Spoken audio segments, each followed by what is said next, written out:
There are a lot of facts that everybody seems to know, but whether they're from textbooks, the internet, or your teachers, we tend to believe a lot of them without questioning whether they're actually true or not. Well, it turns out some of these well-known facts are actually lies passed down through the ages. Others are just downright wrong, and the truth behind them is almost unbelievable. So prepare to have your mind blown into another time zone as we take a look at some facts that sound so crazy you won't believe they're true.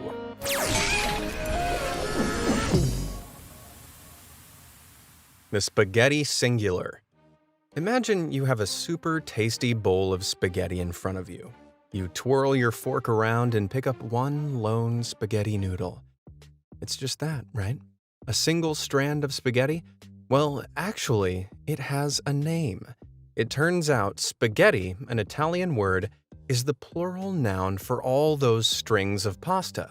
Here's a quick crash course in Italian. An I on the end of a noun usually indicates that it's plural, where an O or an A indicates it's singular. This means a single strand of spaghetti is actually called a spaghetto, and the pasta madness doesn't stop there. Gnocco is the singular for gnocchi, fettuccino is the singular for fettuccine, and raviolo is the singular for ravioli. But this leaves me with just one question. What in God's name is a spaghettio then? I don't think I'm ready to know. Dubious Columbus Day. Every year, Americans all over the great US of A celebrate Columbus Day. This is a holiday commemorating the Italian-born explorer Christopher Columbus, landing in America and discovering the New World in the name of Europe back in 1492. There's just one small, tiny, minuscule problem. Christopher Columbus didn't discover North America in 1492. In fact, he didn't discover it, period. Columbus had originally set sail to chart a western sea route to China, India, and the other fabled lands of Asia. But in October 1492, he actually landed in the Bahamas. Though it technically was the Americas, it wasn't the America that most Americans like to celebrate. But the expedition didn't end there. Later that October, Columbus sighted Cuba and assumed it was mainland China. Then in December, his expedition landed in Hispaniola, which is now Haiti and the Dominican Republic, which he thought was Japan. Ultimately, Columbus made many journeys back and forth between Europe and South and Central America, but never once stepped foot in what's now known as the United States. I don't know about you, but I have a bone or two to pick with my old history teachers. Independence Derp. Columbus Day isn't the only national holiday that the Americans have got wrong in their diaries. They celebrate July 4th as the all-important day that the nation officially became free from the rule of the British. The only problem is that date's a little off. Not by a few days or even weeks, but a whole month. The Declaration of Independence is a document that announced the separation of 13 North American British colonies from Great Britain's rule back in 1776. The declaration was approved by the British on July 2nd and was ratified by Congress on July 4th. But here's the thing, it wasn't made legal on that day. It turns out 7 essential Congress members were absent on July 4th. So it took almost a month before the declaration was finally signed by all 56 members of the Second Continental Congress on August 2nd. Seems like the Americans were just keen to confirm their freedom. But knowing that, I reckon we should make August 2nd a national holiday as well. That being said, I don't think we should start a war over it. But if you think that's appropriate, there's nowhere better to train up your tactical skills than in the historically accurate world delivered by the sponsor of today's video, World of Tanks. This free-to-play, massively multiplayer online PC game lets you choose from over 600 authentic tanks of countless categories as you roll out across open fields, forests, deserts, and urban zones in over 40 battle arenas. Fight with or against the 100 million current players, earning experience to modify and upgrade your tank, ensuring that when you say you want a national holiday on August 2nd, nobody dares say no. Download World of Tanks using the first link in the description and register using the promo code TANKMANIA to get 7 days premium account membership, 250,000 credits, Tier 5 premium tank Excelsior, and 3 beefy Tier 6 rental tanks, the Tiger 131, Cromwell B, and T-3485M for 10 battles each, all completely free. Now, back to some facts even more unbelievable than that deal. The Great Walls of China. School might have taught you that the Great Wall of China is the only man-made structure that can be seen from space. But this claim can leave kids confused for a few reasons. Number one, which Great Wall? The main span of the Great Wall, which was built to stop nomadic armies invading China from the north, stretches almost 5,500 miles across the country. But it's not the only wall. Different walls were constructed all over the north from 5 BC all the way up to 17 AD, depending on where China was being attacked in each area. If all these sections were lined up end to end, the wall would actually be an unbelievable 13,170 miles long. But even then, that wouldn't make the wall wider. So with that in mind, how can it be seen from space, if at all? Well, let's find out. Here's a picture of the Great Wall from a low-level orbit in space. Can you see it? I don't know about you, but all the mountainous ridges and lines look the same to me.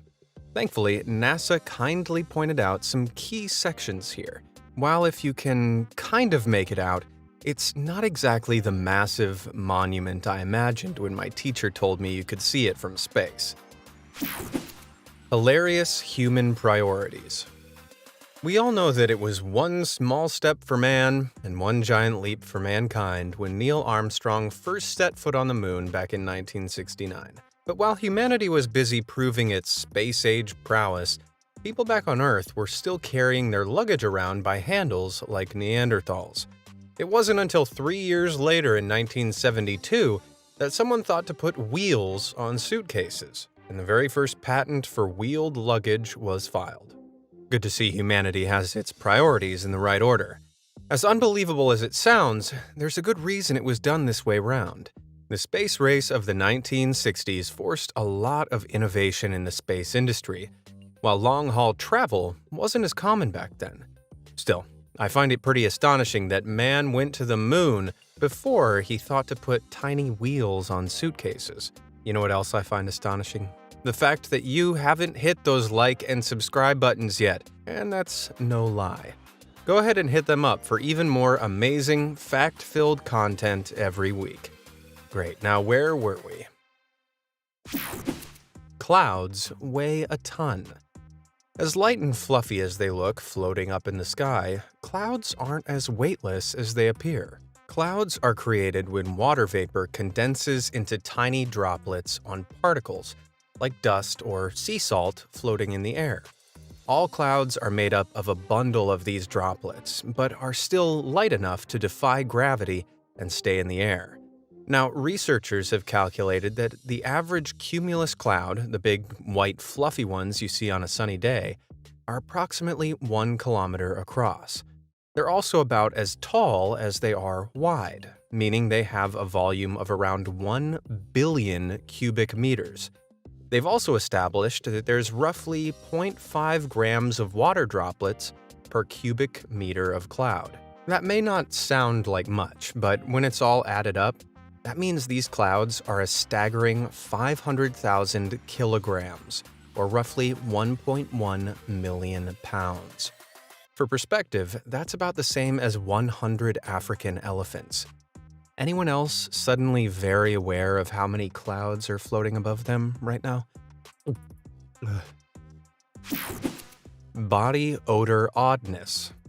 Anyone who's ever been in a hot, crowded place like a subway train knows that people's sweaty armpits can get really stinky really quickly. This is because skin-dwelling bacteria thrive in warm, moist areas like sweaty underarms.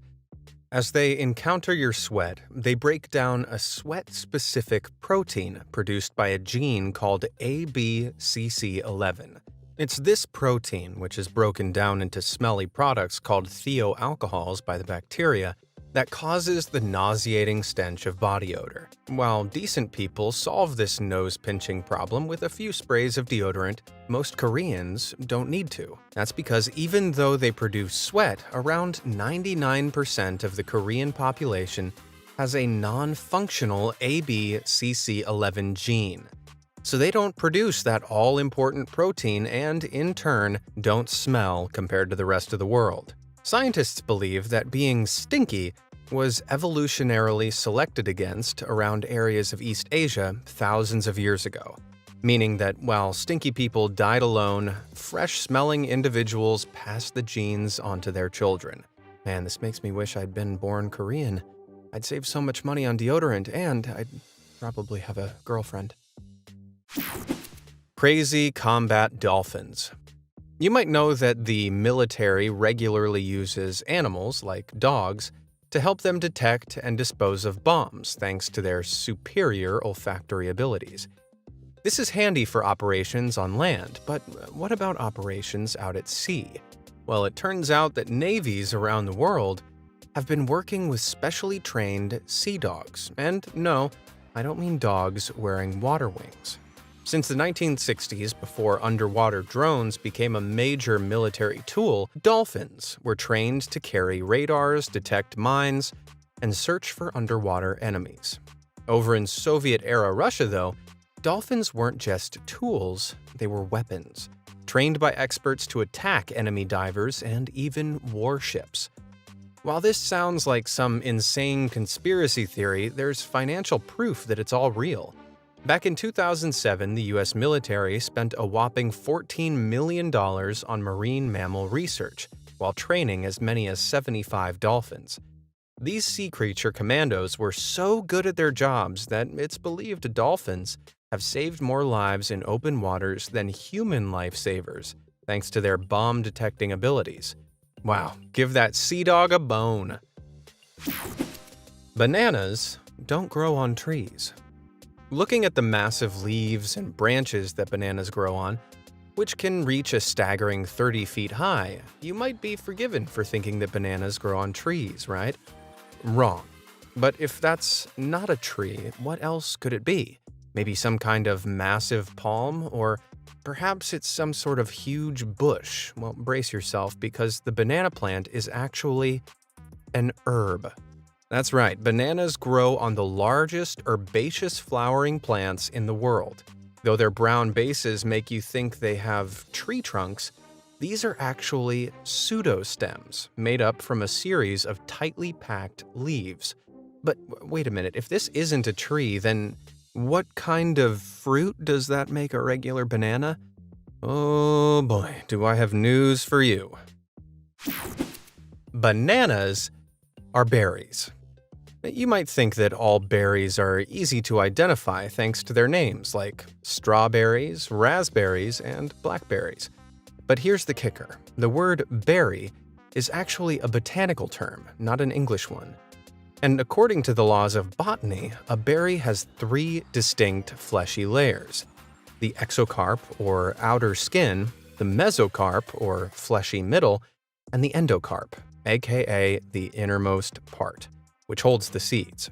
Now, by this logic, strawberries are not in fact berries, but fruits like bananas bizarrely are. And the madness doesn't stop there. Other fruits that can be classed as berries are oranges, grapes, and even eggplants, though you won't see me adding an eggplant to my fruit salad anytime soon. So where does this leave strawberries? Botanically, they're classed as accessory fruits, like pineapples and figs, the flesh of which develops from a single flowering receptacle. It's this red flesh that's embedded with what is technically the real fruit, which people commonly think of as its seeds. So not only is a strawberry not a berry, but its seeds aren't even real seeds. Anyone else starting to think their entire life is a lie? The real forbidden fruit. One of the oldest and most well-known stories in the Bible revolves around 5 principal characters: Adam, Eve, God, Satan in the form of a talking snake, and an apple. The story goes that God creates Adam and Eve, lets them live in a very nice garden, and says they can eat anything except the apples hanging on the tree of knowledge. Spoiler alert, the Satan snake persuades Eve to eat the apple, and all of a sudden, both of them are banished. This famous tale has been perpetuated and passed down through art, illustrations, animations, and even films for centuries. But here's the strange part. The fruit that Eve eats isn't an apple. I'm not kidding. Despite all the stories you might have heard, there's no mention in the original book of Genesis about the fruit being an apple. Translated from the original Hebrew, the story only ever refers to the fruit of the tree. Now, with that in mind, this forbidden fruit could have been anything that grows on a tree, like a fig, a peach, a pear, a pomegranate, maybe even a durian. Ouch. Wouldn't want to be picking one of those while I was in my birthday suit. There were no 3 wise men. If the God-botherers were mad to learn about the lack of apples in the Bible, then they're really going to hate what's coming next. The tale of the 3 wise men is a popular Christmas tale for Christians the world over, but even the most devout of them probably haven't noticed that at no point in the original book of Matthew were there ever specifically 3 wise men. It's assumed there were 3 because in the Bible, they presented 3 famous gifts of gold, frankincense, and myrrh to celebrate the birth of Jesus. But what about the Bible's references to the 3 kings then? I can hear the Christian Karens crying. Well, funnily enough, the book of Matthew in the New Testament doesn't support the 3 kings interpretation. 3 kings was just a phrase from a prophecy in the book of Isaiah in the Old Testament. In other words, we don't know for sure just how many wise men really turned up. There could have been 4, 5, 20, maybe even 100. Well, that's going to make carol singing a lot more interesting this year.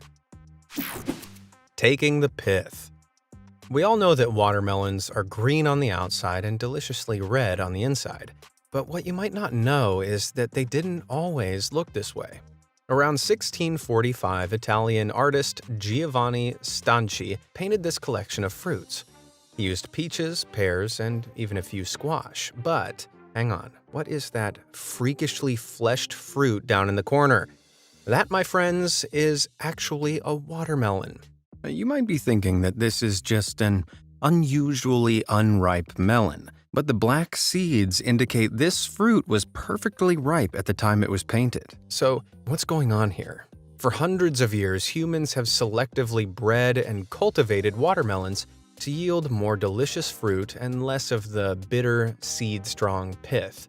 That means the watermelons you enjoy have been engineered to look and taste the way they do today. But those engineering efforts don't stop with watermelons. The big, juicy peaches many people enjoy actually started out as small, cherry-like fruits with very little flesh. They were cultivated all the way back in 4000 BC by the Chinese, and apparently tasted more like a lentil than a fruit. Fast forward to today though, and after 6,000 years of selective breeding, these fruits are now 64 times larger, 27% juicier, and 4% sweeter. I may not be great at math, but I reckon that makes them 100% better. The Earth isn't round. Now, thanks to the countless amount of proof provided to us by the means of photography and physics, we all know that the Earth is round. But despite what you've been taught in school, it actually isn't a perfect sphere. And before the comments section of this video becomes a troll fest of flat earthers, no, it isn't a disk either. The Earth isn't perfectly solid, which means that as it spins through space, the centrifugal force drags the mass within it out at the equator, while the poles remain unaffected. This results in the Earth bulging slightly at the equator, making it look ever so slightly squashed. Emphasis on the slightly. The effect is so small that the Earth is only 0.3% wider at the equator than it is between the two poles. And it may not sound like much, but it's still a massive 26-mile bulge. For perspective, that's more than 94 Empire State Buildings stacked on top of one another. Maybe from that height, the flat earthers might finally be able to get some perspective. Cleopatra wasn't Egyptian. Cleopatra is, without a doubt, one of the most iconic ancient Egyptian rulers of all time. She's been portrayed on the silver screen and in works of art as a brilliant beauty who reigns supreme as the ultimate queen of Egypt. But for all her adoring disciples and goddess-like depictions, Cleopatra wasn't Egyptian. She was actually the last of a Macedonian Greek dynasty called the Ptolemaic line, who ruled Egypt from the time of Alexander the Great's death in 323 BC.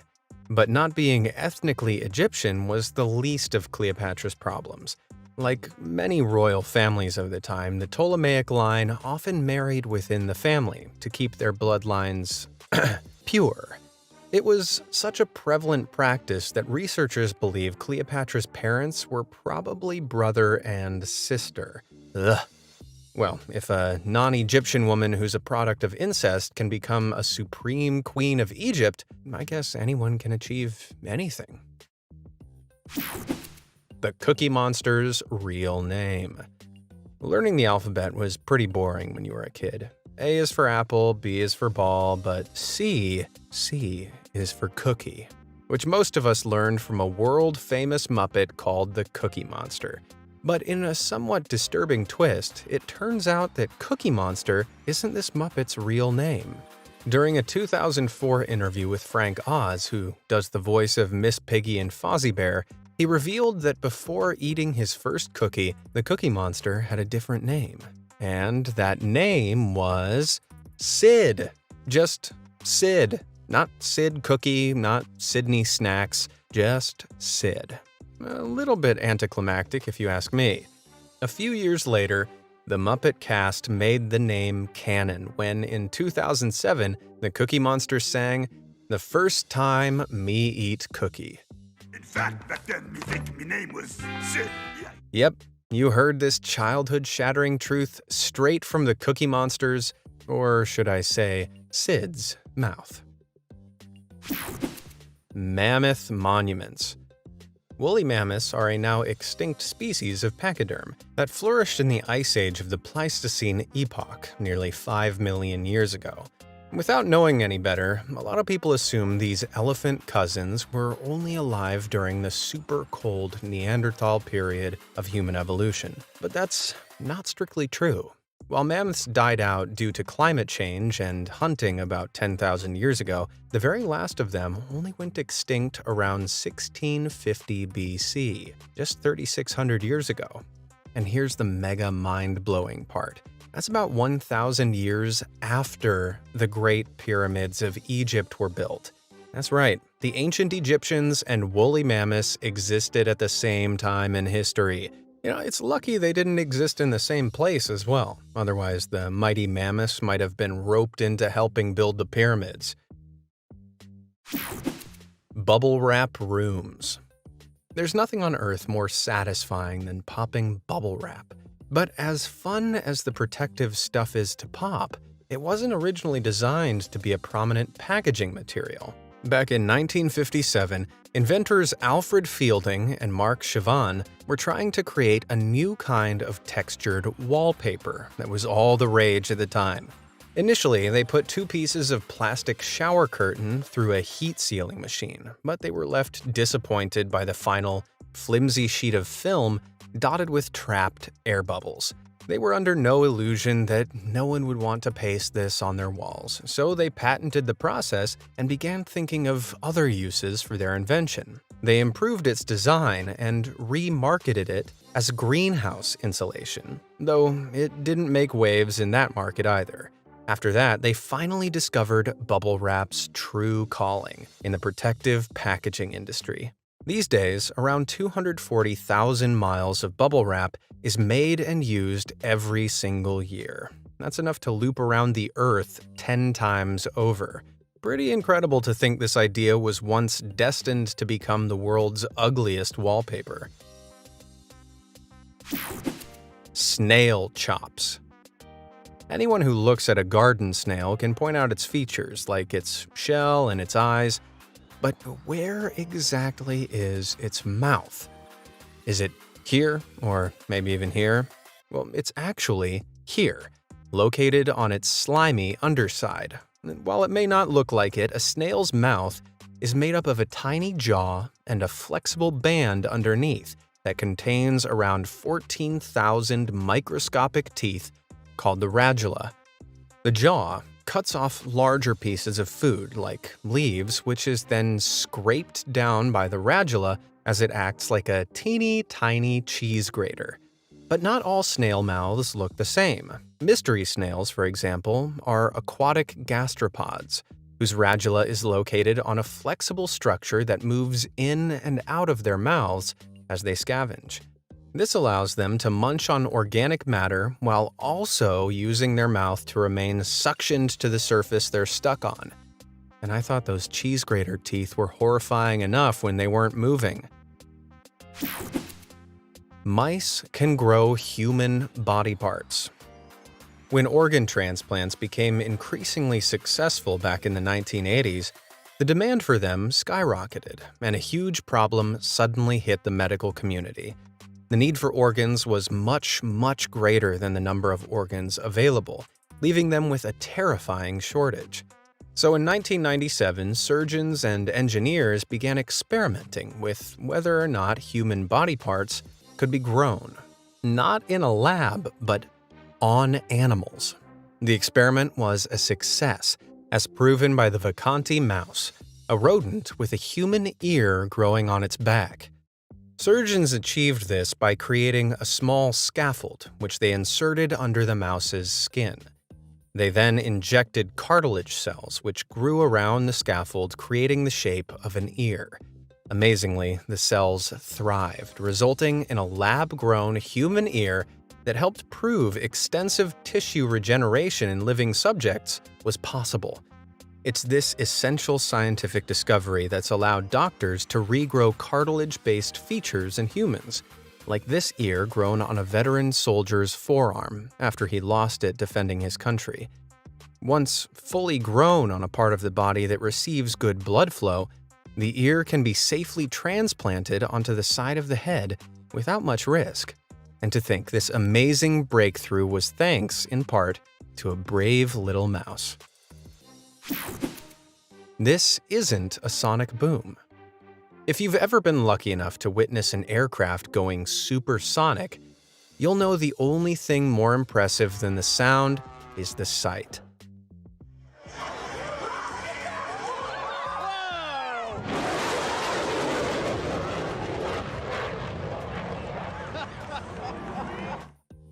That brilliant cloudburst seems to appear when the jet breaks the sound barrier, and many people have been led to believe that this is a sonic boom.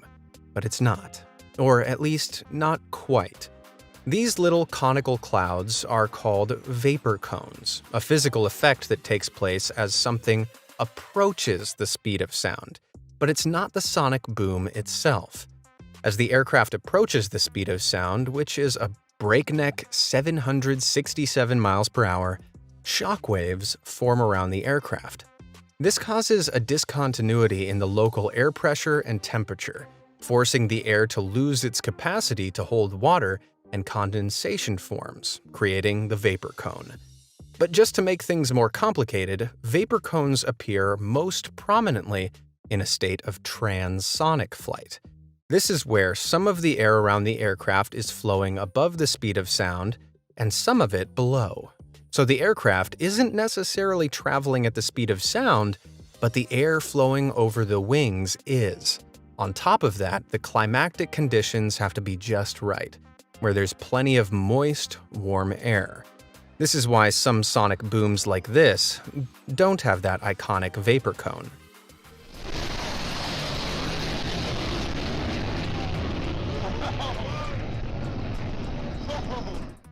Even without the vapor cone, though, that's still seriously impressive. Well, that's my worldview ruined forever. How about yours? Did any of these freaky facts turn your world upside down? And do you know of any others I might not have heard before? Let me know down in the comments, and thanks for watching.